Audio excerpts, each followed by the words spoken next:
بسم اللہ الرحمن الرحیم۔ سورۃ العصر مکیہ۔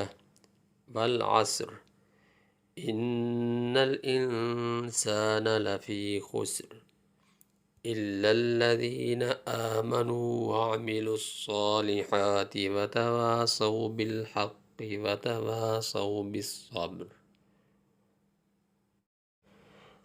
والعصر ان الانسان لفی خسر الا الذین آمنوا وعملوا الصالحات وتواصوا بالحق وتواصوا بالصبر۔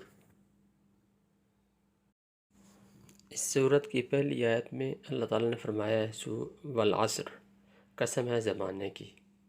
قرآن کریم میں جہاں کہیں بھی قسم کے الفاظ استعمال ہوئے ہیں تو صرف اس لیے استعمال ہوئے ہیں کہ قسم کے بعد جو بات بیان کی جا رہی ہے اس کی اہمیت کو اجاگر کرنے کے لیے اور اس کی اہمیت کو بڑھانے کے لیے استعمال ہوئے ہیں۔ چنانچہ اللہ تعالیٰ نے فرمایا والعصر، قسم ہے زمانے کی، یعنی زمانہ اس بات پر شاہد اور گواہ ہے۔ یا اللہ کس بات پر گواہ ہے؟ فرمایا کیا؟ ان الانسان لفی خسر، کہ بے شک سارے کے سارے انسان خسارے میں ہیں، گھاٹے میں ہیں، نقصان میں ہیں۔ آگے اللہ تعالیٰ فرمایا الا الذین آمنوا وعملوا الصالحات، یعنی اس خسارے سے چار قسم کے لوگ بچے ہوئے ہیں۔ آمنوا، جو لوگ ایمان لائے، وعملوا الصالحات، اور انہوں نے نیک اعمال کیے، وتواصوا بالحق، اور ایک دوسرے کو حق بات کی تلقین کرتے رہے، نصیحت کرتے رہے، وتواصوا بالصبر، اور ایک دوسرے کو صبر کرنے کی تلقین اور صبر کرنے کی نصیحت کرتے رہے۔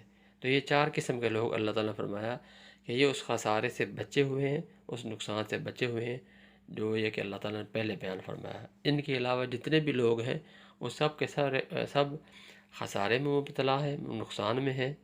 لہذا اگر خسارے سے بچنا چاہتے ہیں تو یہ چار صفات اپنا لیں اور اپنے آپ کو خسارے سے بچا لیں۔ ایمان لائیں سب سے پہلے، پھر نیک اعمال کریں، پھر ایک دوسرے کو حق بات کی، صحیح بات کی، ایمان والی بات کی، سچی بات کی تلقین کریں، اور چوتھی بات یہ ہے کہ ایک دوسرے کو برابر صبر کرنے کی تلقین کرتے رہیں۔ یعنی یہ دنیا امتحان کا گھر ہے، دنیا آزمائشوں کا گھر ہے، دنیا تکلیفوں اور تکلیفوں اور تنگیوں کا گھر ہے۔ لہذا جو ہے ہمیں صبر کرنا چاہیے، اللہ تعالیٰ کے احکامات کے مطابق عمل کرنا چاہیے۔ جن چیزوں کا اللہ تعالیٰ نے حکم دیا ہے ان پر عمل کرنا چاہیے، اور جن چیزوں سے، جن اعمال سے منع فرمایا ہے ان سے منع ہو جانا چاہیے، اگرچہ ہماری دلی خواہشات کچھ اور ہوں۔